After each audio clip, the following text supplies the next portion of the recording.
Hello అందరికీ.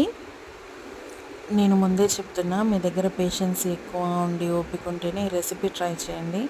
Once ఒకసారి try చేసి టేస్ట్ చేసిన తర్వాత మీరు పడ్డ కష్టం అంతా మర్చిపోతారండి. అంత టేస్టీగా ఉంటుంది.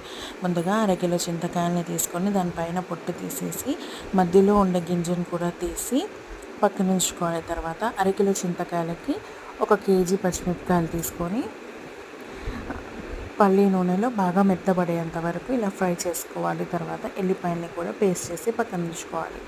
ఇలా వేగిపోయిన పచ్చిమిరపకాయలలో పసుపు, ఉప్పు, మెంతి పౌడర్, ఆల్రెడీ ప్రిపేర్ చేసుకున్న వెల్లిపాయల పేస్ట్ వేసి చింతకాయలు మగ్గేంత వరకు, ఆయిల్ పైకి తేలేంత వరకు కుక్ చేసుకుంటే 1 ఇయర్ పాటు ఫ్రెష్గా ఉంటుంది. ఫ్రిడ్జ్లో ఉంచుకుంటే మాత్రం 2 ఇయర్స్ అయినా చాలా బాగుంటుంది అండ్ టేస్ట్ కూడా అదిరిపోతుంది.